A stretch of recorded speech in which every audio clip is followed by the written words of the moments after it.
ครับกับสวัสดีนะครับคุณผู้ฟังที่รักทุกท่านนะครับคุณผู้ฟังอยู่กับรายการคุยข่าวอปปชนะครับทางสถานีวิทยุกระจายเสียงแห่งประเทศไทยนะครับวันนี้พบกับสุชาติบุญทองครับอปปชจากอำเภอสันทรายครับวันนี้เสียงแหบนิดนึงนะครับแล้วก็มาพร้อมกับ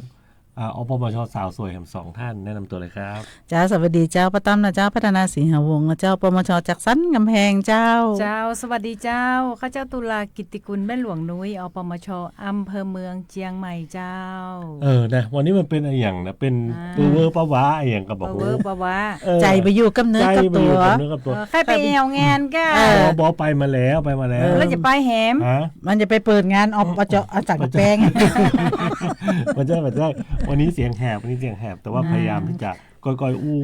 เจ๊ก้าแต่คืนห้องเพลงแหงเป็นน้อยก้าแม่มันแบบเกี่ยวกับห้องเพลงมันเกี่ยวกับบอกหูเหมือนกันน่าจะเกี่ยวกับอากาศเพราะว่าอากาศด้วยไงมันเปลี่ยนใช่เพราะว่าวันนี้อากาศเนี่ยลดลงมานักขนาดเลยใช่บ้านป้า9 องศาเองครับแม่นอันนี้เราก็ถือว่านะอากาศเปลี่ยนแปลงนะเจ้าคุณผู้ฟังต้องรักษาสุขภาพป้าต้อมเก้าอำเภอเมือง10มันก็ห่างกันนิดหน่อยห่างกันนิดหน่อยนะแล้วเกิดมันยังว่านั่นเนอะแต่เย็นทั้งวันนะถ้าพูดถึงนะเย็นทั้งวันเย็นทั้งวันถึงแม้ว่าตอนเช้านี่จะแก่หน่อยแต่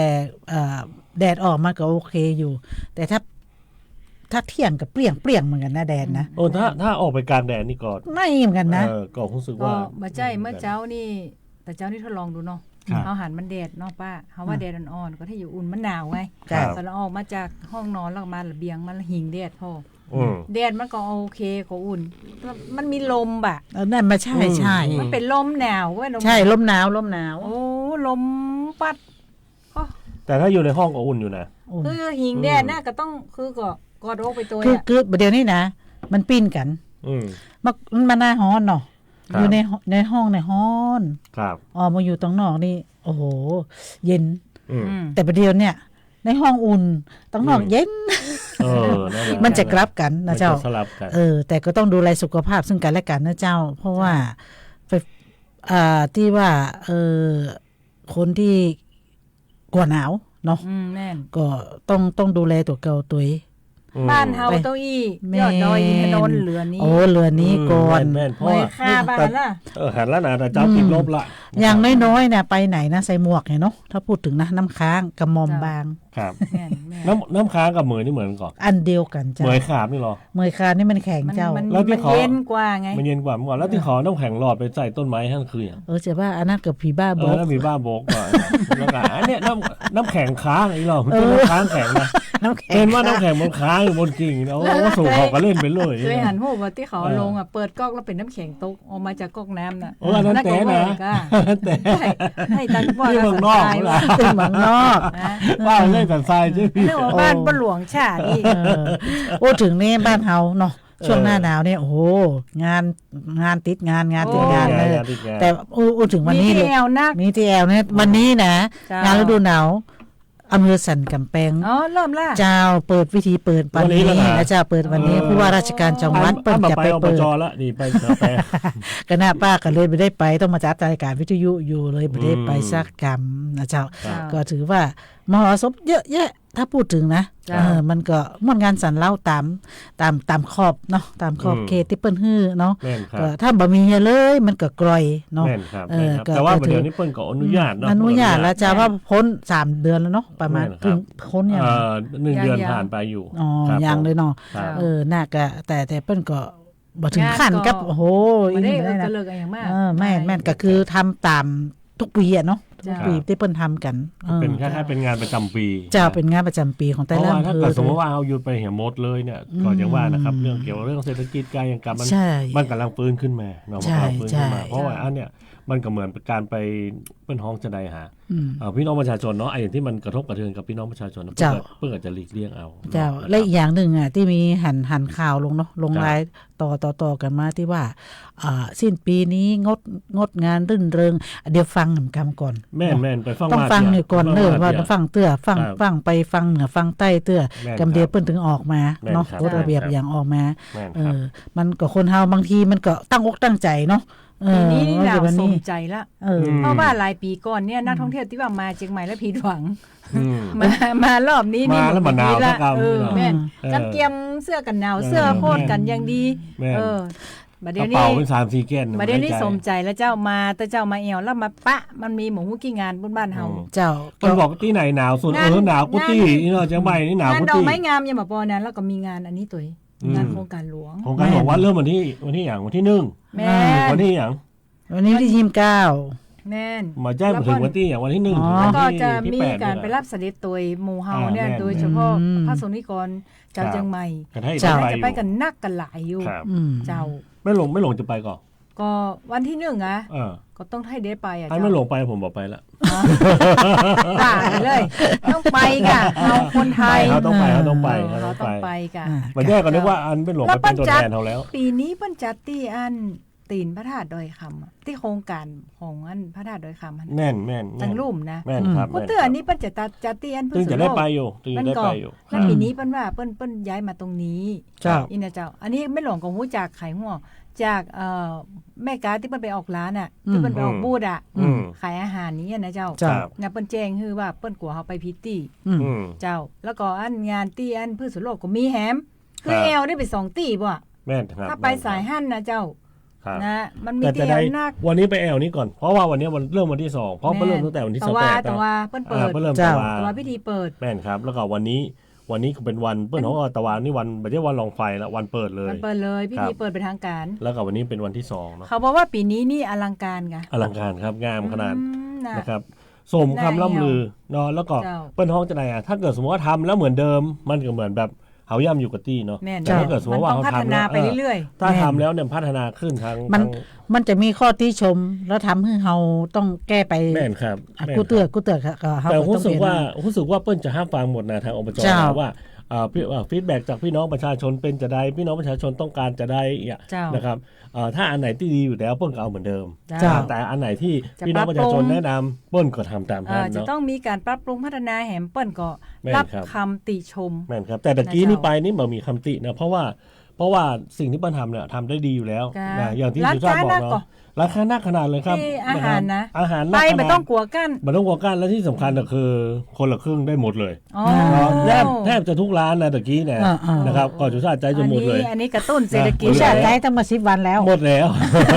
ไม่ได้รอบสองปัน รอบสองปันหมดไปแล้วเนาะนะครับ เจ้า เพราะฉะนั้นก่อนเชิญชวนเนาะนะครับคนที่เปิ้นอยู่ห่างบ้านห่างถิ่นเปิ้นยังมาแอวบ้านเฮาเนาะ เจ้า แม่น เพราะฉะนั้นคนบ้านเฮาไปแอวเถอะครับนะครับปีไหนมีเตื้อนะครับ ยาวไปจนถึงเดือนอย่างอะพ่อหลวง ฟอร่าเฟสติวัลนู่นยาวไปถึง กุมภา ตัว โอ้ยกุมภานั่นแหละกุมภามีนาเด็กก็รวดเมษาเหมาะ รวดงานไม้ดอกไม้ประดับ แม่นค ถ้า รับ รู้สึกว่าคือเดียวเนี่ยมันหนาวจ้าง านต่องานเนอะ เขากว่าจะหนาวเนาะหนาว หนาวยาว ไป หน่อย ยาวไปหน่อยหนึ่งแต่ปีเนี้ยรู้สึกว่าคงจะหนาวยาวคงจะบหนาวกำเดียวเพราะว่าเขากำลังค้นเอาเสื้อผ้ามา ปล่อยออกมาหมดแล้วเหรอ พอเนี่ยบ่ได้ละ ครับแต่ว่าหน้าหนาวเนี่ยโอเคมันดีแล้วเขาชอบ ป้าชอบนะ มั ชอบหน้า มี ห คว นาม ว สุข นะ แต่เราจะต้องคอยเฝ้าระวัง แม่น เนาะเกี่ยวกับโรคภัยไข้เจ็บที่มาช่วงหน้าหนาวเนาะผมว่าจะเป็นระบบทางเดินหายใจบอกว่าอย่างสุชาติเองเนี่ยคือปกติกินน้ำเย็นแล้วก็บาลาสาเนาะพูดถึงนะไปกินน้ำเย็นปกติเนี่ยถ้าตอนนี้เนี่ยอากาศมันหนาวแล้ว มันต้อง จาก กิน ที่ ละ เคยกินน้ำเย็นก็เปลี่ยนกลายเป็นน้ำอุ่นเหียหรือว่าเป็นน้ำที่อุณหภูมิปกติ แม่น นะครับเพราะบางอันเนี่ยมันจะไประคายคอของเขาเนาะนะครับอย่างที่เป็นอยู่ณปัจจุบันนี้ เจ้าอันเนี้ยมันก็ถือว่าพยายามจิ้มน้ำอุ่นให้ดีและจะไปข้อห้ามอย่างหนึงคือ ของเพลง ห้ามไปอาบน้ำ อ๋อนึกว่า แม่ อาบน้ำเย็นห้ามเด็ดขาดเส้นเลือดเฮามันเปราะ อ่า มันเย็นๆเนี่ยอากาศเย็นเนี่ยเส้นเลือดเปราะ แต่เจ้านี่ก็ต้มอาบนะเครื่องทำแล้วอุ่มหรือมีกับเปิ้ลเนาะบ้านนอก อ๋อ บ้านนอกก็เลยต้มน้ำ เต้อีก ต้มน้ำแล้วก็อาบ อู้น่าเอ็นดู อย่าคนเท่า แต่ อย่าคนเท่าเหมือนเก่า อันนั้นแล้วอันนั้นก็เอากระมังตักมาดักตากน้ำไว้ มาเดี๋ยวนี้กำลังจะเตะหลังคาส้วมหลังคาห้องน้ำแดดมาส่อง แดดส่องแล้ว มันจะได้อุ่นมันจะได้อุ่น ป้าหลวงอู้ในหันภาพเลยนะเจ้า อี น่าเอ็นดู วัน เพราะแต่วันมันกลางหัวพอดี หัวพอดี แล้ว แด แด ด ด ส่ ส่ อ อง งหาเพื่อหาตอนนั้นมันจะอุ่นพอดีอะ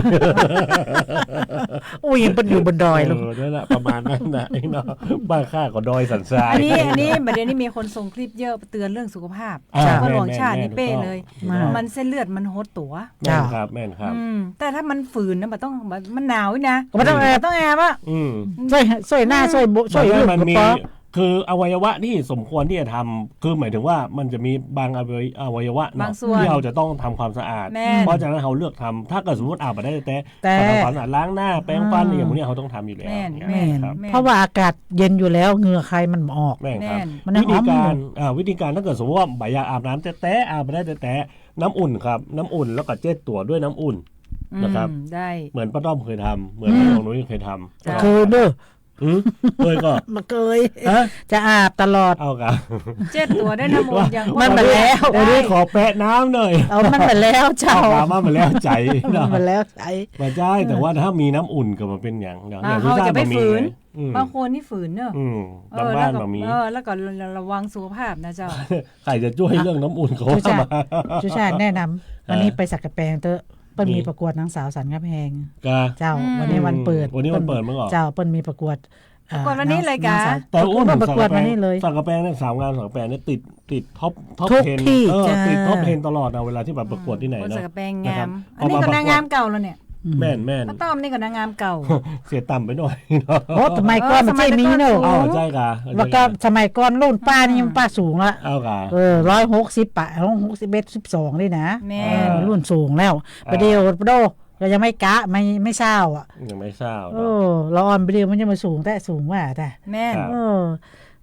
วันนี้สถานที่ที่แนะนำนะครับ ถ้าเกิดสมมติว่าท่านไปที่สวนอบจอันดับแรกเลยคือไปที่ซุ้มเปิดงานท่านก่อน เจ้า เนาะไปซุ้มเปิดงานท่านก่อน เข้าไปดูศิลปะการแสดงของโขนไทย โขนเมืองและการแสดงศิลปะวัฒนธรรมของไทยของ เจ้า นะครับแล้วก็ก้อยๆเดินไปดูแต่ละที่ช้าๆครับมันต้องเตียวไว้นะก้อยๆไปแต่ละที่แต่เพราะว่าทุกที่นะมันจะเป็นเซ็นเตอร์ที่ถ่ายรูปเป็นป้นท้องจะอะไรอธิบายมาถูกมันเยอะมาก เซลฟี่เยอะเลย เยอะมาก แสงสีเสียง ถูกต้องครับ แม่หากแล้วทีนี้ไอ้ มีหลาย ไอ้ มุม ไอ้ดนตรีน้ำพุยังมี มี อยู่ น้ำมกก็มีอยู่นะครับ อ๋อ แล้วก็เปิ้ลก็จะมีเวลาของเปิ้ลอยู่เนาะ เชิญชวนแล้วเป็นมี ตั้งแต่ รู้สึกว่า 2 มันจะมี รอบ สาม รอบ รอบแรกกี่โมงพ่อหลวง 2 ทุ่มครับ2 ทุ่มชั่วโมงละครั้งอ่ะ เนาะเปิ้ลก็จะไล่ไป 2 ทุ่ม 3 ทุ่ม 4 ทุ่ม ประมาณนั้นประมาณ แต่จะถ้าชาหันชาตินะปุ่นข้ามฝากไปตุ่น อืม ถนนซุปเปอร์ปุ่น ดูอย่างอ่ะ ไม่มันจะเห็นน้ำพุแต่ถ้าเอามาดูที่ท่านนะเขายืนบังบังหันอย่างจ้า อ๋อเอาไปอยู่แหมลายนี่ ไป ตางติดถนนท่าน แม่น มาต้องขึ้นไปแหมน้อย มันจะมีเปิ้ลห้องอย่างก็บ่ต้องนั่งดูตรงท่านก็ได้ขึ้นไปที่อันก่อนที่ ก็ ที่ คน เป็น อื่ ทาน งเดิน ก็ อ่ะ ขึ้นน่ะ เอากะ คนอื่นก็ขึ้น ไอ้ขึ้นไปยืน เปิ้ลมี เปิ้ลมีอาจารย์ ถูก เดี๋ยว ถูกต้องมันมีอาจารย์ แต่บางคนก็ไปยืนบังเหี้ยมันบ่ได้ อย่าง มันที่นั่งมันเต็มแล้วก็ไปยืนเนี่ยมันก็บังเปิ้น คือประเดี๋ยวนี้มันบังละเหตุผลก็คือเปิ้ลทำสเต็ปเป็นเหล็กละมาได้เป็นไม้ แล้วแหมอย่างนึงคือตอนหน้าก็ยืนมาได้แล้วเปิ้ลมันยืนแล้ว น่ะ เปิ้ลขึ้นนั่งส่วนใครจะยืนไปยืนหลังสุดปุ๊บยืนเก้าไม้กับ เฮายืนที่ถนนเนาะตรงไหนอ่ะ มันมีเจ้าหน้าที่เป็นประกาศบอก เพราะว่าเฮาจะทายอย่างเนี้ยมันว่าหานแล้วคนจะไปยืนบังอยู่หั่นเนี่ยทำจริงน่าจะนั่งลงก็ได้ เดี๋ยวมันมีแล้วเปิ้ลมีการบริหารจัด เอา การ ไปดีแค่ไม้ซาวจีนั่นว่านะ ไม่ทราบจี้ หันตาคนอื่นพ่อเปิ้นใครพอเนาะเพราะได้พอกระป่ายเก้าบ่ได้พออ่ะ แม่น พอก็พูด ตั้ง ตำบ จะ ล มีแล้วป้าเตื้อมันยาเฮางุนงิดนะ แม่น เฮาก็ตั้ง เฮา ใจ กูสาทาย จะ จะ ให้ ให้ วิ วิ ดี ดี โอ โอ นะ แล้วก็เดี๋ยวโยนลูกตั้งใดมาหมู่คนนะมายืนบังเฮา ตาเจ้านี่เขาไปแล้วเขาไปเจอเจ้าหมูก็คือคนที่อยู่ในหมู่บ้านเดียวกันเนาะหมู่บ้านนี่นะก็ก็ดีใจว่าเปิ้ลมาขายครัวกันเลยถามเปิ้ลว่าแล้วเสี่ยงสตังค์ก่อนที่มาขายครัวเปิ้ลว่าบ่เสี่ยงสักบาทไหนเนาะแต่ว่าต้องมาจับฉลากโจกเบอร์ว่าจะได้ตรงไหน ลงทะเบียนก่อน แม่น แล้ เขา ว นี่ ก็ มี แล้ว หลา ก็ ยที่ จกเบอร์ แม่น เจ้าบ่มีค่าใช้จ่ายนี่เจ้าก็ล็อกนะล็อกขายของนี่จะบ่มี แม่น เจ้า ตะกี้นี่อันเปิ้ลเอาหมูพวงมาขายเนาะ อ่า แต่บ้านเขา น่ากิน ล้ำ เนาะ ขนาดนะหมูพวงนะเปิ้ลจะ100 ตอกที่ อ่า แล้วเปิ้ลขายเป็นพวงกับข้าวนึ่ง นะถ้าใครไปกินเนอร์คันร้านจมูกเฮานี่โฆษณาเพื่อนคำ อยู่ที่ในงานได้ อยู่ที่ในงานท่านนะอยู่ตรงปากตางนั่นนะครับแถวๆท่าน เดี๋ยวต้องไปซ่อ แม่น หนู ครับ ละไปกินละ แล้วก็มีแหมหลายร้านเยอะแยะมากมายเลยอาหารการกินเยอะมากนะครับก็เตรียมสตางค์ไว้นักๆเตอะไปซื้อเตอะถึงขนมตึง คนละครึ่ง มีคนละครึ่ง แทบทุกร้าน แทบทุกร้านเนาะนะครับ เจ้า ถ้าใครที่แบบชอบเปิ้นห้องจะได้หาชอบจับใจายชอบช้อปปิ้งนี้นะ เจ้า ไปเถอะครับนะครับ เจอ รับรอ ค ง นนี้ไป คนนี้จะไปกว่าหา ไปกัน ไปกัน ไปได้ ตังนักเนอะคนนี้นะสวัสดีน้องยุ้ยจ้า เจ้าสวัสดีคุณผู้ฟังนะเจ้าแล้วก็สวัสดีทีมงานของเฮานะเจ้าน้องยุจารุวรรณขยันอปมชจากอำเภอหางดงเนาะ ดู รายงานตัว หาดงเมื่อก่อน ที่น้องยุ้ยมาขวายนี่ครับเหมือนจะว่านะโอ้โห เจ้า ไปชอบป่าอยู่ ป่าปูป่าอย่างก็ ปลานินฟู บ่ได้กินอยู่ตัวนะ เนื่องจากว่าเขาเป็นรถเสบียงก็เลยต้องเต็มที่นะเจ้าใครบากีตัวนี้จะโคตร รถต่างเพียงเลยอะ เจ้าแล้วก็ทำอย่างหนึ่งวันนี้ต้องบอกคุณผู้ฟังว่าใครที่ไปเส้นเสมิงหรือว่าแยกเสมิงไปแล้วนะ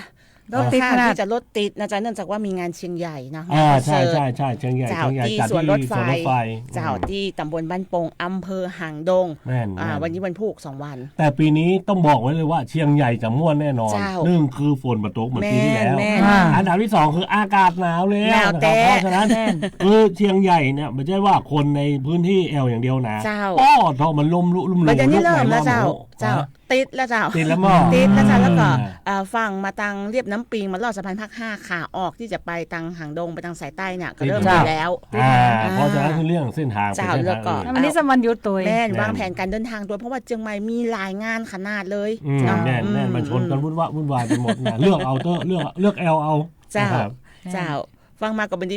เอ็นดูป้าหลวงนะเจ้า เสียงเรามี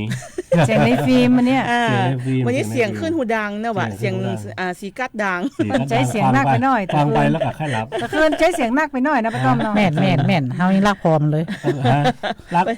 ลากพอเพื่อนแล้วก็มาอู้กับเพื่อนบอกเข้าใจ ปะโกแล้วปะกระตักตัวไปลูก ตากแล้วพอมีตักอ่ะไม่ลงนุ้ยเดี๋ยวดักก๊กอ่ะเพราะว่าเข้ามายังหยังไอ้นะแล้วตักเรียบร้อยอย่าง รักสองแต่ละ ลากออกเป็นว่าพิมพ์เหมือนจ้างอ๋อ บ้าไปเลยตั้งหลายรอบแล้วเหรอแต่คืนเนี่ยต้องแก้เสียงมาตักร้องเพลงอารมณ์ดีแต่คืน กู้เฮาเพนั่นเป็นที่คนที่ไหนนี่ เจ้าหมูเนี่ยหลายที่หลายทาง เมื่อใดกับนี่แหละเมื่อใดกับคนเนี้ย เพื่อนแสดงว่าฮ้องแล้วเข้าขากัน เข้าขาเข้าแขนกันหมดนะ มันหลังเขาอีกเข้าไปห้องกู เมื่อไหร่จะเข้าบอกเนอะ เจ้า จะได้ลบ จะได้หลบเอามาดูอุณหภูมิตะใดวันนี้ว่าบอกกันมา เดียวกันเนอะซอกไปก่อนเนอะมันมี ตะวานี่มัน11น่ะ เจ้า แต่เจ้า11บ้านค่า บ้านปะตอมเก้า บ้านประตอมเก้า เก้ากะ เจ้า อันแสดงว่าของเขาควายกับ11เนี่ยนึกออก แต่ว่าควายละ เจ้า เพราะปกติมันเลขตัวเดียวไง แม่น นึกออก เจ้าแต่ว่า มันอยู่ขึ้นกับเวลาแต่ มันจะอยู่ในห้องยังจ้างเตอร์เฮากดพออันนี้อันพยากรณ์อากาศมันก็เด้งขึ้นมาจะไปอยู่ตรงนอกวัดใหม่มันก็เต้าเก่า แม่น นอกจากว่าเอาโทรโมมิเตอร์ไปวัดกันก่อนสรุปก็ได้น้องยุ้ย ตอน ว่า นี้อุณหภูมิเฉลี่ยของจังหวัดเชียงใหม่เจ้าวันนี้ประมาณ12 องศาเซลเซียสนะเจ้าก็หลายพื้นที่ก็อาจจะบักไกลกันได้ไหน เฉลี่ย บางตีก็เลขตัวเดียวเนาะที่มันมีภูเขามีน้ำมีภูเขานักๆเนี่ยก็จะ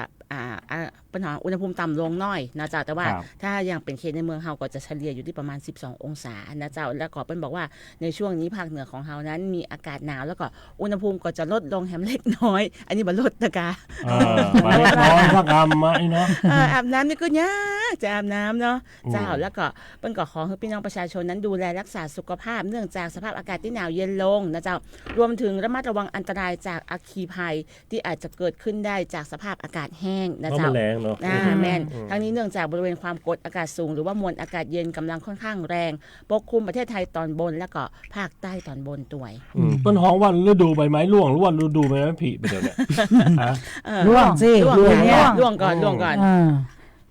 หน้าปัญหาหน้าฝนกับฤดูไม้พี่อ่ะ อันนี้คือฤดูใบไม้ร่วงมันก่อน เจ้า บ้านผมผักเครือต้นผักเครือมีก็ใบเต็มบ้านนั่นน่ะกวาดตึงวันอ่ะ เอาก็มันโป่งมือแล้ว ร่วงก่อนแล้วเดี๋ยวมันจะขึ้นมาใหม่ละตั้งใดเดี๋ยวกันนะเจ้าสวัสดีเจ้าส วัสดีเจ้า เรายังไม่ได้ครับ นั่น กำลังงงว่าอันเดี๋ยวกันเนอะสวัสดีเจ้าได้ยินกับเจ้า ไม่ได้รับเพื่อ แม่นสงสัยต้องได้รับกับอันตังหูฟัง หูฟัง เจ้า เจ้า สวัสดีเจ้า เจ้าป้าหลวงเจ้า อืม จันทร์ยาง อ๋อ 11 องศาเนาะครับผม เจ้า เย็นนักแกนะต้องดูแลสุขภาพเนอะป้าหลวงเนอะ ใครมีกู้ก็ซ่อหากู้อีกเด้อ หืมใช่ครับ เจ้า ครับแม่นครับครับ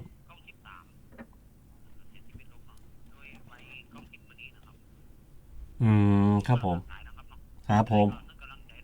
ครับผมขอบคุณเจ้าหน้าครับป้าหลวงครับผม เจ้า ครับ ขอบคุณป้าหลวง ขอบคุณ ตัว ครับ เจ้า ครับก็สัมพยาเมื่อวัน11 องศาพระร่ม อืม เนาะต้องบอกจะอี้คือ แสดงว่าทั่วทุกที่ ทั่วทุกที่ในจังหวัด แม่น ก็บอกถ้า เพิ่นถึงบอกว่ามันจะลดลงประมาณ 3-5 องศา แต่ว่ามันก็จะลดลงเรื่อยๆไงเดี๋ยววันพรุ่งนี้ จ้ะ จะลดลงตั้งแต่บอกโหเพราะฉะนั้นสิ่งสำคัญที่สุดณเวลานี้ถ้าเกิดสมมติว่าเขาอยู่ในชุมชนเป็นผู้นำเป็นอย่างผู้หลวงเปิ้ลนะ ต้อง เอาประกาศให้ลูกบ้านทราบได้นะครับ เจ้า นะครับ เฮาก็ต้องประกาศให้เปิ้น ป นับ ระกาศให้ลูกบ้านทราบ ได้ ได้ว่า ม ณเวลานี้เนี่ยอากาศเนี่ยค่อนข้างที่จะ หนาวเย็นลงมา เจ้า ขอให้ทุกท่านดูแลสุขภาพของทุกเขา แม่นเจ้า เจ้า วิธีการปฏิบัติตัวจะต้องทำจะใด เจ้า เช่น การอาบน้ำถ้าเกิดสมมติว่ามันอาบตอนเช้ามันได้แบบเป็นอย่างมันต้องไปฝืนมัน อืม นะครับมาอาบเอาช่วงไหนก็ไม่รู้ว่ากลางวัน บ่าย เอ สอง สัก บ่ายสาม บ่ายสามก็ได้ คนเฒ่าบ่าย 3เนี่ยอาบน้ำละ ก่อนลากสายยางไปกลางกองพวกเนี้ยนะครับกลางควงว่า จำนวนแต่เนี่ยแบบว่าอาจารย์ อาณาจารย์ป้าหลวงจะไปเปิดหลังคา แต่เขาชอบนะเขาชอบอาบน้ำกลางแจ้งนี่แหละใส่พัดตองผืนเดียวอาบแล้วม่วนขนาดนั้นเนาะ ถ้าต้องรู้นี่ก็เป็นเรื่องเนอะ มันเป็นอย่างว่าเอามันจะได้ จะได้ไปซ่อนข้าวซ่อนควันนะ เนาะ ได้ซ่อนค เอ วัน อเนาะก็แล้วก็เป็นอันนี้เนาะตั้งเหนือเฮาหนาวเนาะ เจ้า ตั้งใต้ก็น้ำท่วม แต่ก็ลดลงแล้วก็ เจ้า ยังว่าละทิ้งความ เสียหาย ไม่ เจ้า หักเนาะไปดีดู ไม่ว่า เนาะ จะเป็นทรัพย์ เอ สิ อน มาทรัพย์ เป็ สิ น น ชี ชี วิ วิ ต ตเนาะ อ่า ชีวิตในเฮาก็บ่ได้คาดถึงเลย แม่น เอา เพราะว่ามันเฮาก็บ่ฮู้อะเนาะ แม่นครับ คืออีเวลาที่มีข่าวอย่างก็แล้วแต่ อืม ขอให้ทุกท่านเราบอกว่าใครก็แล้วแต่ยิ่งอยู่ในเขตพื้นที่ที่มันมีความเสี่ยงเนี่ยต้องตั้งใจฟังเปิ้ล อืม เจ้า เราตั้งใจ ใช่ สิ่งที่สำคัญคือเขาถึงบอกแล้วว่าให้ฟังกรมอุตุนิยมวิทยากรมเตือนกรมป้องกันและบรรเทาสาธารณภัย เจ้า ให้เปิ้ล เจ้า บอกต้องไปฟังคนอื่น อืม เนาะบอกต้องไปฟังคนอันเนี้ยมันคือระดับใหญ่แล้วที่เปิ้ลจะหนี้ ถ้าเกิดสมมติว่าเขาไปฟังป้าต้อมบอกมันดึงมาท่วมแล้วไอ้เหรอ อืม แล้วเขาจะเอาอย่างไปเชื่อถือได้ ใช่ หรอครับ ต้องระวังไว้ก่อนเนาะ ต้องอันนี้ไว้ก่ ต้ อ อน งเก็บของขึ้นที่สูงไว้ก่อน ก็อย่างนั้นเสือเท่าที่บ้านนะเขาถามว่าป้อน้ำจะท่วม แล้วรถหรือยัง ก่อน สิงห์บุรี ลดแล้วครับน้ำลดละ เจ้า เขาถามว่าป้อน้ำจะท่วมบ่ท่วมแล้วไอ้หนูแต่ไม่ท่วมละ อืม เดี๋ยวว่าไม่ ส ท่ อ ว ง ม วั ละ นมา อัน3 วันมันไปมีค่างั้นแม่นหมดอ่ะ เรียบร้อย เป็นเกาะเลย เป็นเกาะแล้วอยู่ แต่ ใน ปั้น ก ก็ ระ ท่วมเมินนะ 3 เดือนจริงๆต้องท่วม3 เดือน สิงห์บุรีอ่างทองอยุธยาเนี่ยจะท่วมเมิน แม่นครับ ถ้าเป็นที่ลุ่มมันเป็นที่ลุ่มนะ แม่ครับ แต่ที่ทางใต้เนี่ยถามว่ามันก็ท่วมว่ามันก็บ่เมินนะ4-5 วัน แต่ พอน้ำทะเล มันมาเลย มันมาเร็วแล้วน้ำทะเลลงมันก็ลงไปในน้ำทะเล จ้ะ ลงก็ลงเวยแต่ดีเดชะบุญที่ว่ามันบ่ค่อยมีโคลนเนาะ แม่น มันไม่สาย แม่น อันนี้ก็คือก็ยังว่านั่นน่ะพอวาบน้ำวาบไปวัดโตรถยนต์รถเครื่องอย่าง อันที่ กระจอดอยู่ดีอยู่ แม่น แต่มันท่วมไปหมดแล้วอ่ะ เสีย เอ ไปแล้ว มันนักเฮากับบ่จ้างว่าได้ก็อินดูบ่เนาะเสียความ เสี เสี ย ย หา หาย ย นักขนาดนั้น โอ้ ค ก็ นบอกว่า ไปถึงชั้นสอง เจ้า เนี่ยพุทธ หลายจังหวัดนะ อืม ไม่ใช่กล้าสงขลานะ ค่อนข้างรุนแรง หลายจั ล้าง หวัด หมื่น ภค ล้า ใต้ น แม่น เจ้าเพราะว่าหาดใหญ่เป็นพื้นที่เศรษฐกิจด้วย แม่ ของภาค เจ้า ใต้ กันนั่นน่ะกาดตันหยงกาดอย่างนั้นที่เฮาเกิดไปแอวนะซองจันก็ไม่หลวง ดู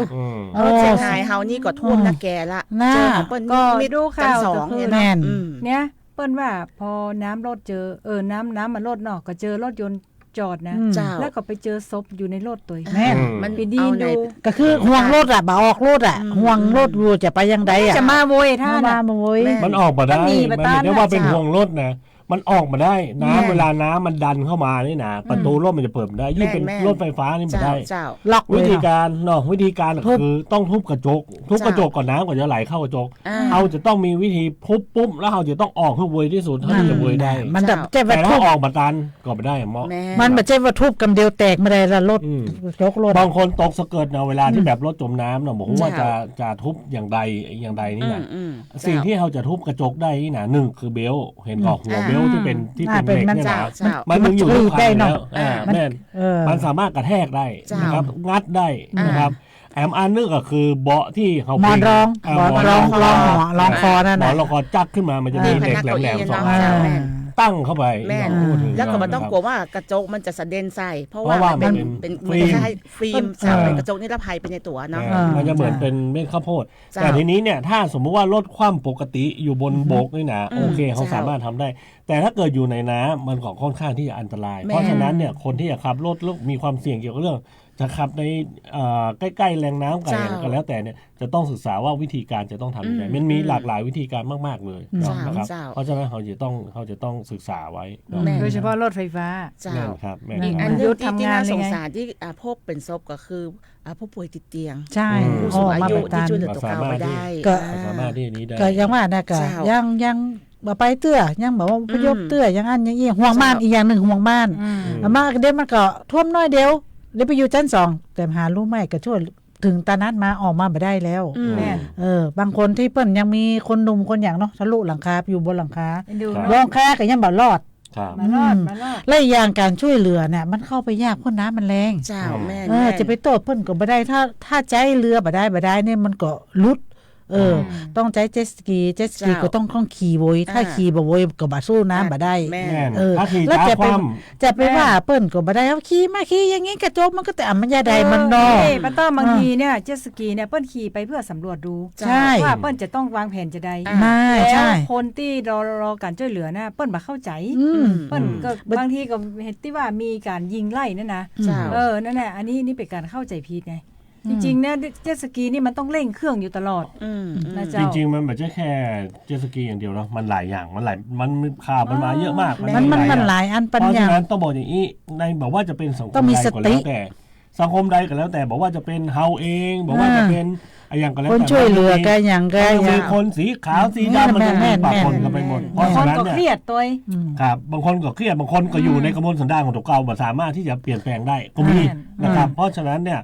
เขาจะต้องยอมรับว่ากู้ชีพกู้ภัยนี่ใจเย็นมากๆใจเย็นมากๆแล้วก็ทำงานหนักด้วยก็เพิ่นถืออย่างเชียงใหม่เฮาเนาะ 1,700 กว่ากิโลเนาะเพิ่นก็ไปช่วยไปอย่างเนาะถ้ามันเตอะผลกระทบนิดๆหน่อยๆเฮาก็ทำเป็นอันนี้เพราะเฮามาช่วยคนหลายๆคนแต่บางคนอย่างหน่วยของเชียงใหม่ที่ไปก็บางคนก็บอกว่าโอ้ดีมากเลยทุกคนแบบดีมากเลยคือไปเจอในพื้นที่ที่ดีไปเจอในพื้นที่ที่ดีที่แบบมีไข่แบบเอกอาโวยวายตรงที่แบบมีปัญหาตรงที่แบบมีปัญหาเปิ้ลก็ได้ความรู้สึกที่ดีๆปิ๊กส่วนคนที่ไปเจอแล้วได้ความที่รู้สึกที่บดีเขารู้สึกน้อยเนื้อต่ำใจว่าเขาเข้าไปช่วยแล้วจะได้ถึงได้เจอแบบนี้ที่ว่าเขต8นั่นนะบ่ต้องไปคิดอย่างมากมายแม่นครับแต่ว่าชาวบ้านที่อยู่ในเขต8เปิ้ลก็บอกว่าเฮ้อช่วยอันนี้เป็นตัวเพราะว่าหมายถึงว่าคนที่จะทำกิริยาที่มันบ่ดีเนี่ยมันก็เป็นแค่คนกลุ่มน้อยไม่ใช่ผู้คนแม่นเจ้าถูกต้องก็ถึงบอกว่ามันถึงมีสีขาวสีดำมันถึงมีปะปนกันไปเนาะบางคนมันอยู่ในหัวจิตหัวใจมันสามารถที่จะแก้ไขได้บางคนอาจจะแบบปกติทางจิตก็มีนะครับเพราะฉะนั้นก็ต้องแปลงจากการเนาะถ้าเราก็ทำใจที่แบบคืออย่างมากๆอ่ะนะครับอย่างพี่น้องกู้ชีพกู้ภัยนี่ทำได้ดีมากๆต้องชื่นชมแม่นจากทั่วทุกสารทิศเลยส่วนกู้ภัยทหารเนาะส่วนที่เปิ้ลบอกว่าทำไมทางรัฐบาลจะเป็นด้วยอันนั้นก็บอกว่าอันนั้นอาจจะเป็นเรื่องที่จะต้องเข้าไปเปิ้ลฮ้องว่าเอาไปวางแผนเอาไปวางแผนบทเรียนแล้วก็วางแผนต่อไปแม่นครับว่าถ้าเกิดสมมติว่าเป็นภัยพิบัติใหญ่ขนาดนี้ขึ้นมาเนี่ยจะต้องทำอย่างไรพ่อนะครับหลายๆคือจุฬาก็บอกพยายามที่จะบอกในรายการแบบหลายๆครั้งมากๆเลยว่าเวลาที่เหตุการณ์มันเกิดขึ้นทุกคนก็จะนิ่งเฉยเวลาเขียนโครงการอะไรอย่างไปก็แล้วแต่บอกว่าโอ้พื้นที่ของเฮามันไม่จะมีเราปัญหาเนี่ยเนาะมันต้องเอาอะมันต้องใจอะเนาะเฮาบอกโหครับนะครับลานิโยอย่างที่เข้ามา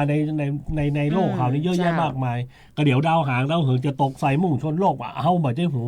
ในอนาคต เพราะฉะนั้นการเตรียมการคือสิ่งที่ดีที่สุดมันต้องไปเสียดายมันต้องไปเสียดายสตางค์มันต้องไปเสียดายมันต้องเอา เสียดาย สภาพ สำเนียงบ้าน พื้นที่อำเภอหาดใหญ่เนี่ย ที่ มัน ไม่ เป็น หลอก ที่ ที่ ลุ่ม ตามเนี่ย ต่ำเจ้า มันเป็นแอ่ง เป็นแอ่ง แน่นค เจ้า รับ มันเหมือนยังกระทะเนี่ยเนาะ แม่นเจ้า แล้วน้ำมันมา น้ำมันจะมา ทันหมดเล แม่น ย แล้ว จะไหลมา น้ำจาก รวม ภูเขา กัน ก็จะลงห้านเพราะว่าเหมือนเป็นพื้นที่รับน้ำก่อนที่จะลงสู่ทะเล อันนี้ สาบ มัน สง ค ข ง ลา จะต้องอู้กันในระดับประเทศละ ครับ แม่นแม่ แก้ น ไขปัญหา เจ้า นี่จะได้นะ เจ้า คง แต่นอกเหนือ เป็น อื่น ได้นะ ใดก็คงจะต้องเป็นคนในพื้นที่เนี่ยบอกว่าจะเป็นผู้นำหมู่บ้านชุมชน อืม อะไรก็จ้างเตอะหรือว่าผู้ที่มีส่วนที่จะช่วยเกี่ยวข้องในเรื่องที่มันจะแก้ไขปัญหาถ้าหากว่ามันเกิดเหตุขึ้นแต่เนี่ยก็ต้องมาช่วยกันวางแผนน้องยุว่าเพราะว่า แม่น จากที่เกิดเหตุการณ์ครั้งเนี่ยเปิ้ลบอกว่าตอนเนี้ยเปิ้ลก็ได้บอกว่าการเปลี่ยนแปลงสภาพภูมิอากาศและก็สิ่งแวดล้อมนะเจ้าเปิ้ลก็ได้บอกว่าโดยองค์กรเจมส์วอชนะเจ้าที่ประเมินผลการกระทบจากเหตุการณ์สภาพอากาศสุดขั้วทั่วโลกเนี่ยโดยใช้ฐานข้อมูลระหว่างประเทศช่วงระยะเวลา30 ปีนะเจ้าถ้าเป็นปีคศก็คือ1995ถึง2024นะเจ้า ครับ ก็พบว่าในปี2024หรือว่า2568เนี่ย67ที่ผ่านมาเนี่ยประเทศไทยมีความเสี่ยงเพิ่มสูงขึ้นนะเจ้าจากเดิมที่อยู่อันดับ72ในปี2022ขึ้นมาอยู่เป็นอันดับที่17 โอ้ เจ้าซึ่งเปิ้ลก็บอกว่ามันสะท้อนถึงความเปราะบางต่อเหตุการณ์สภาวะอากาศสุดขั้วอย่างชัดเจนส่วนความเสี่ยงระยะยาวแห่ง30 ปีเนี่ยอยู่อันดับที่22จากอันดับที่30เมื่อปี2022แสดงให้เห็นว่าความเสี่ยงในเรื่องของการเปลี่ยนแปลงสภาพภูมิอากาศและก็สิ่งแวดล้อมของประเทศไทยนั้นเพิ่มสูงนักขึ้น ชื่อชาติอยู่ต้านหันขีมะอยู่กัน น่าจะน่าจะมาได้ อย่างงั้นกรุงเทพแบบป้าน้ำมันเคยท่วมเนาะ แม่น แม่นก็ เจ้า ก่อนนี่เฮายังว่านะเขาเปิ้นอู้เล่นกันนะเฮายังไข้หัวเนาะประเด็นนี้มีแต่ แม่น ก็เวลาที่เขาไปก็บ่มีใครเชื่อแล้วมันบ่เกิดขึ้นหรอก เจ้ามั มันเป็นไปไม่ได้หรอกเขาว่าเนี่ยอย่างสมมติว่าในหนังนี่นะที่ เจ้า คุณบอกว่าน้ำจะท่วมโลกโอกาสที่มันจะเป็นไปได้นะมันเป็นไปได้สูง แม่ มาก น ที่สำคัญโลกของเขาเนี่ยมันเคยล่มสลายมาแล้วครั้งหนึ่ง ใช่ เนาะเมื่อ4,000 ล้านปีอย่างก็แล้วแต่ เจ้า มันเคยล่มสลายมาแล้วเพราะฉะนั้นมันอาจจะเวียนมาบรรจบปีไหนก็บอกฮู้ นั่น ปีที่อาจจะเทคโนโลยีที่มันแบบสุดขั้วแล้วคือแบบบ่มีที่จะพัฒนาได้แล้ว มีคอมพิวเตอร์มีคน เจ้า สามารถบินได้แล้วเนี่ยมันอาจจะล่มสลายตอนนั้นก็ได้ แล้วก็ แม่น เริ่มใหม่เนาะเริ่มใหม่ หรือว่าดาวเคราะห์ดวงนี้โดนทำลายไปเสร็จเรียบร้อยก็เป็นดาวเคราะห์ดวงใหม่เนาะบางคนก็แบบเชื่อไงบางคนบอกมันเป็นไปไม่ได้เรา เป็นห้องเป็นยุคสมัย แม่นครับ แต่ละสมัย เจ้า อย่างเท่าที่ว่าทุกวันเนี่ยเฮาว่าบนดอยนี่มันมาจากอะไร มันเป็นหินดินสะสมอะไรอย่างใดเพิ่นบอกว่าจะเชียงใหม่เฮาเนี่ยเมื่อก่อนเนี่ยเคยเป็นทะเล และไอหินที่ตังต่อมตองที่เพิ่นเอามาแปลงถนนเนี่ยนะ เจ้า เป็นปะการังนะฮู้ ก็คือเปลือกโลกมีการเคลื่อนที่แล้วก็ นั่น โย แห ก ละ ตัว มันหมุน ขึ้น มันอาจจะหมุนเดี๋ยวนี้มันอาจจะหมุนย้อนไปคืนน่ะ เอาง่ายๆเวลาที่เขาไปสำรวจพื้นที่อย่างบนภูเขาเนาะ เจ้า บนภูเขาจะได้ว่ามีหอย แม่ บนภูเขาจะได้ว่ามีนั่นมีนี่ ใช่ เพราะฉะนั้นเนี่ยมันเป็นไปได้หมด เจ้า นะครับมันเป็นไปได้หมดเลยในทั่วโลกของเขา เจ้า นะครับแล้วก็แหมอย่างหนึงในทะเลในมหาสมุทรเฮาสำรวจไปได้แค่ 5%ตามที่เหลือเนี่ยเฮาบอกฮู้เลยว่า ใช่ บางรูปเนี่ยมันคืออะไรอย่าง แม่น นะครับมีอะไรอย่างอยู่ บา บ้าง ง พื้นที่ป้าหลวงหันก็ ที่ลงในคลิปอ่ะ ครับ ที่จะเป็นมีรูปร่างเป็นงูอ่ะ ตัวใหญ่ๆมันอนาคอนดาอย่างสมัยตะก่อนน่ะแต่มันเป็นเต้นะที่คนไปแอวกันน่ะเลยกลายเป็นแหล่งท่องเที่ยวไปเหี้ย ที่เพชรบูรณ์ เป็ น่ะ นการถ้าพวกโอ้ไปทางวิทยาศาสตร์ก็คือการเปลี่ยนแปลงของเปลือกโลก ใช่ นะครับการเปลี่ยนแปลงของเปลือกโลก ถ้าโอ้เป็นเรื่องของความเชื่อถ้าโอ้เป็นเรื่องของความเชื่อก็อาจจะมีส่วนคล้าย อันนี้เขาก็บอกฮู้ไงเพราะว่าในอนาคตอาจจะเป็น มันกี่ล้านปีอยู่นู่น เขาบอกฮู้ เป็น ไง แล้วก็ น่ะ อย่างพอโลกมันเปลี่ยนแปลงมีเรื่องของ climate change หรือว่าโลกร้อนขึ้นเนี่ย แน่น มันก็มีปัจจัยแหมหลายอย่างที่มันส่งผลกระทบเป็นลูกโซ่จะอย่างคำว่าเรนบอมเนี่ยแต่ก่อนน้องยุกก็ฟังเรนบอมต่างประเทศมีเรนบอมคืออะไร คิดว่า คือ ไก่ บ้านเฮา ตก เนาะ แช่บ้านเฮาเนี่ยตกทีเดียวตกบนค่ำคืน ต หั กยังเปล่าน้ำหักจากการระบายลงมา แม่น ร่ม เจ้า ลงมา ตกทีเดียว แม่ ต น กทีเดียวก็ เจ้า ตกเยอะ แม่นอย่างที่หาดใหญ่นั่นก็คือมันก็บอกว่ามันมาตกมีร่องมรสุมมาตัวนึงละนั่นจ้าแล้วก็เจอเนี่ยฝนแช่หรือว่าเรนบอมเนี่ยเข้าไปแหมตกทีเดียวตกบนค่ำคืนหงแล้วพื้นที่เปิ้นเป็นแอ่ง ก็เลย เจ้า บอกโหจะไปทางใด นั่น ก็เลย แล้วก็น้ำทะเลก็หนุนสูงตัวเพราะฉะนั้น มันก็เลย ผม ไปไหนไม่ได้ มีโอกาสที่จะเกิดเพราะว่าพื้นที่น้ำบ่ท่วมนะพื้นที่ไหนเนาะมันบ่แน่ครับพี่น้องประชาชนที่รักเนาะมันบ่แน่นะครับถ้าเกิดขึ้นมามันก็สามารถที่จะท่วมได้ โอ้ง่ายๆว่าประเด็นเนี่ย เสี่ยงการเสี่ยงภัยธรรมชาติเนี่ยมีสูงขึ้น แม่นเจ้า แม่น เพราะฉะนั้นแต่ละพื้นที่ มัน ก็ ก็ ต้ ห อ ลาง ยอย่า ถ ง อดบทเรียน ชาติ จาก บาง เรื่อง ที ที่เกิด มนุษ ขึ้น ย์ แล้ว เรา ก็ มัน ไป ทำลายธรรมชาติ ปรับปรุง ตัวเนาะ เจ้า มันก็มีส่วนมันก็มีส่วน แม่น ธรรมชาติมันก็จะเปลี่ยนแปลงของเปิ้นตัว เจ้ามั มันก็มีการเนี่ยตามสังเกตดูว่าน้ำท่วมแต่ละที่อ่ะถามว่าน้ำท่วมเหมือนกัน อ่า ครับ แต่ความเดือดร้อนอ่ะมันก็แตกต่างกันไป เจ้า นะ แม่น เฮาก็ถูกถามว่าเนี่ยมาเอาอันประสบการณ์จากที่หั่นมาแล้วมาใจที่นี่มันก็บ่ใช่นะมันต่างเป็นห้องต่างบริบทกัน แต่ มันความช่วยเหลือมันก็เหมือน เพ กัน ราะ เนี่ ว่าย ปี มี ที่แล้ว สาย เชี เนี่ย ยงใหม่เฮานี่เดือดร้อนหนักแล้วนะ อืม อืม เฮานี่ยังไม่ได้เกิง แต่ของเขามีเนอะไปไล่ยิงปืนนี่นะมีก็จะสาธุขอบคุณเนอะเดี๋ยวที่ช่วยเอาเข้า อาจจะเป็นแค่คนกลุ่มน้อยที่สร้างปัญหา เพราะฉะนั้นเราไปถ้าไปนี้มัน เชียงใหม่เฮาเป็นคนบุญอยู่แล้วเชียง เพิ่น ใหม่ อาจจะคงจะเครียดเนาะ เจ้า จะเค เอา รียด อี เลยอย่าง เขาปิกมาที่เชียงใหม่เฮาเนาะเขาปิกมาที่อากาศหนาวนี่ดีกว่า แม่น เนาะ เจ้า พี่น้องประชาชนควรจะปฏิบัติตัวจะใดหลังคือหมายถึงว่าณเวลาเนี้ย แม่น ตอนนี้ไป ตอนนี้ไป เจ้า อ่า อากาศจะเย็นลงเรื่อย เพราะฉะนั้น เจ้า คนที่จะต้องดูแลพิเศษก็คือกลุ่มที่เป็นกลุ่มเปราะบาง แม่ เนาะ ๆผู้สูงอายุ ผู้สูงอายุ ติดเตียง ผู้ป่วยติดเตียงเพราะว่าพึ่งพิงอย่างนี้นะ ใช่ เออ บ้านไหนที่สามารถที่มีฮีตเตอร์ หรือว่ามีเครื่องปรับอากาศต้องบอกอย่างนี้นะ จ้ะ เครื่องปรับอากาศเนี่ยไม่ใช่ว่าเป็นแอร์คอนดิชันอย่างเดียวนะครับ มันเป็นปรับความร้อนได้ ปรับเป็นอุณหภูมิห้องได้ ไม่ใช่เต่าฮองโลไปไว้กลางบ้านไม่ได้นะจ๊ะ เรียบร้อยเจ้ามากับจีเรียบร้อย พออย่างปลาหมึกย่าง ทำเพื่อร่างกายอบอุ่นเข้า คือ ไว้ เป็นหน้าต่าง เจ้า เนาะแต่มันจะเดือดร้อนอยู่ไงบ้านที่เป็นบ้านไม้ จะ มั แม่ จะมี เต่าห้องโล มันจะมีห้องมีหูอยู่นะ อืม บ้านไม้นี่นะสังเกต เจ้า พอเถอะแต่ถ้าบ้านปู่นั้นมันจะอุ่น อืม อืม อ่า อันนี้เราก็ต้องคอยระมัดระวังด้วยอันก็อย่าได้ เจ้าหนาวแกแล้วยกเต่าห้องโลไว้ในห้องนอนนี่มันได้นะ ในห้องนอนยังบ่ห่วง แต่ห้องนอนถ้าเอาไว้กับถ้าเปิดหน้าต่างก็ยังโอเคอยู่แต่ถ้าปิดหมดเด็กก็แล้วเรียบร้อยนั่นน่ะ เจ้า อันนี้จะมาเปลืองเอง แม่นอันเป็นของว่าเอาเต่าไว้ในบ้านยังบ่เป็นอย่างนะแต่ว่าถ้าเอาไว้ในเต็นท์นี่กะช่วงนี้ เออ หลาย นั่นแน่ คนไปสัมผัสความหนาว แม่น เออ ถ้าถึงขนาดนั้นนะก็บอกต้องไปอะอยู่บ้านกับปอ อืม หรือบ้านก็เปิ้นมีห้องพัก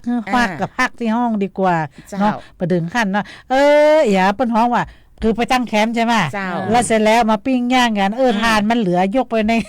เต็นท์เนี่ย บ่ได้ ได้นะเจ้า เจ้า เนาะ แถมอย่างหนึ่งก็คือการดื่มสุราอย่างที่เขาว่ากัน แม่น เนาะช่วงนี้มันหนาวแก่ๆที่เป็นนักดื่มก็อาจจะ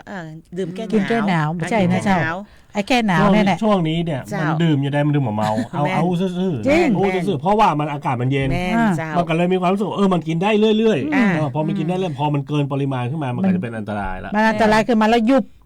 แล้วไปนอนข้างทางหรือว่านอนอยู่ในบ้านไม่ได้ห่มผ้าเนี่ย เนี่ย แข็ง ที่เราเนี่ยพูดถึงนะ กินเหล้าแล้วก็หน้าหนาวเนี่ยแล้วก็พอแจ้งมาเหยียดเซล เหยียด อย่าแซว เหยียดเซล ซับ เหยีย ซั ด บ เซ ใหม่ ล ว่า มีคำเมืองมา อาทิตย์ละกรรม เหยียด เหยียด แซ เซ ว ลเหยียดเซล สีสู้เลือดเกิด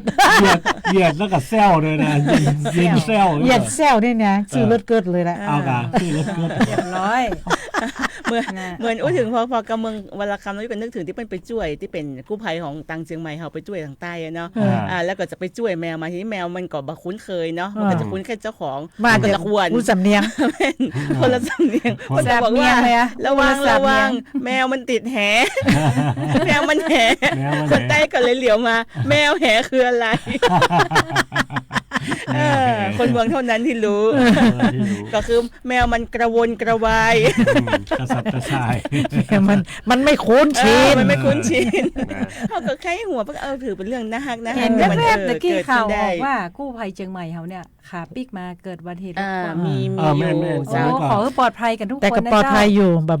ก็ นี้ ปลอด มี ภัย เสีย แต่ ชี ว่า วิต ก็ เนอะ บาดเจ็บสาหัสอยู่ แม่น เนาะ เจ้า ก็ได้เป็นห่วงอยู่ แต่ว่าตอนนี้คณะแพทย์ที่จังหวัดสุราษฎร์ธานีก็ดูแลเป็นอย่างดี โอ้เป็นคนที่สุราษฎร์เหรอ เจ้า แสดงว่าพัก ตึง ผ่อน รถ น้อ ตึ ย งเรือเอาเรือใส่ในรถ ขอไม่โจ๊กเหรอ ไม่ใช่เจ้า ของที่อื่นนะครับผมของที่อื่น แฮมหน่วยหนึงนะเจ้า เอาเรือ ที่จำชื่อบ่ได้ บรรทุกเรือไหมเนาะ อมรินทร์หรืออะไรสักอย่างผมไม่ เจ้า แน่ใจ เจ้า อ๋อ เอม ขอ มี่ ปลอด หรือเป ภั ล่าย กันนะเจ้า ก็แสดงว่าไปหลายจุดไปแต่หลาย โอ้ จุด ไปหลายที่ไปที่โอวาแป้งขอไปแม่โจ้ขอไป โอ้ป้าน่ะไอ้น้องน่ะเป็นคนบ้านป้าต้อมเลยนะ แม่นละ มาละ แต่วันนี้อันหมอฮู้ว่าเป็นได้สัญญาณโทรศัพท์บ่ขึ้นอาจารย์น้องยุบมันแน่ใจได้ยินกับเจ้า สวัสดีครับ น่าจะต้องได้ฟังหูอย่างตะกี้ ฟังผมด้วยมาเป็นอย่าง สวัสดีเจ้า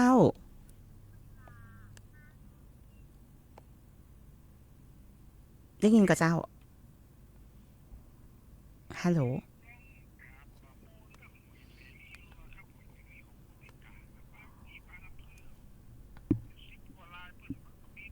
อ๋อ อะไรอย่างก็ เปิ้นว่าเฮาเงียบ ฮะ เนาะมันมีเหตุขัดข้อง มันก็เลยทำให้มันบ่ได้ยินอย่าง เดี๋ยวได้ยินอยู่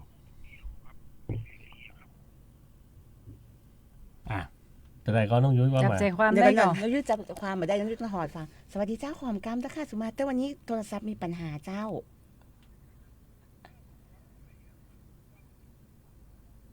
ได้ยินก็ละปูน นั่นมันเงียบ มันจะรายงานอะไรอย่างมาสักอย่าง เจ้า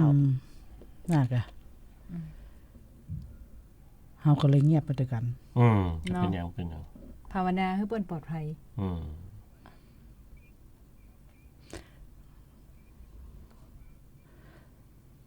เดี๋ยวไปว่าเฮาเงียบ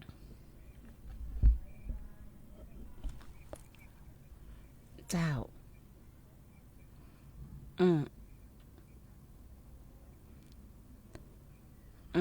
เจ้าใช่ไงเดี๋ยวหาข้อมูลแล้วเดี๋ยวเอามาอู้ในรายการนะเจ้า ครับผมโอเค ได้เจ้าขอบคุณนะเจ้าสวัสดีเจ้า ว่ามา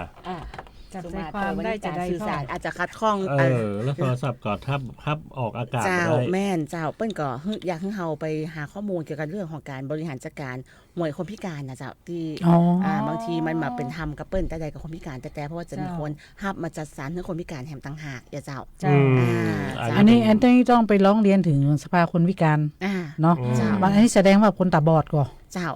ได้อันเดียวเฮาจะมาอู้กันเนาะถ้าเฮาได้ข้อมูลที่มันชัดเจนแล้วนะเจ้าแต่ว่าวันนี้รายการไล่หลังมาแล้วติ๊กๆเจ้าจำเป็นต้องลาไปก่อนอย่างรวดเร็วนะเจ้าวันนี้บอกว่าจะเป็นน้องยุจารวันขยันอปมชจากอำเภอหางดงเจ้าประตั้มนะเจ้าพัฒนาสิงหวงศ์นะเจ้าอปมชจากสันกำแพงเจ้าข้าเจ้าตุลากิติกุลแม่หลวงนุ้ยอปมชอำเภอเมืองเชียงใหม่เจ้าครับชูชาติบุญทองครับอปมชจากอำเภอสันทรายครับผมเจ้าวันนี้ลาไปก่อนแล้วแต่ว่าติดตามเฮาแหมวันพุธแหม1 วันเนาะเป็นการบันทึกเทปนะเจ้าสำหรับวันนี้ลาไปก่อนแล้วเจ้าสวัสดีเจ้าสวัสดีเจ้า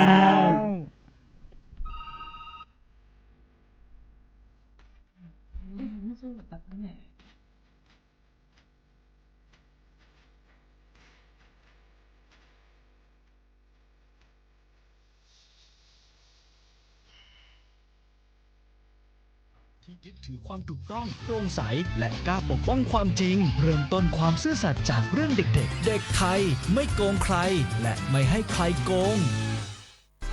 คนละครึ่ง plus รู้ไหมใช้อะไรได้บ้างใช้ซื้อสินค้าอาหารเครื่องดื่มบริการนวดสปาทำเล็บทำผมขนส่งสาธารณะแต่เดี๋ยวก่อนถ้าจะนำไปใช้ซื้อสลากกินแบ่งรัฐบาลเครื่องดื่มแอลกอฮอล์ผลิตภัณฑ์ยาสูบบัตรกำนันบัตรเงินสดแบบนี้ไม่ได้นะครับที่สำคัญต้องจ่ายตามจริงห้ามถอนเป็นเงินสดห้ามรับแลกสินค้าหรือบริการคืนเป็นเงินสดนะคะดูรายละเอียดเพิ่มเติมได้ที่ www.konlakringplus.comเนี่ยเพิ่งสแกน QR code ร้านค้าอ้างว่าจะคืนเงินให้แต่เงินดันหายจากบัญชีเฉยเลยนั่นไงมุกใหม่มิจฉา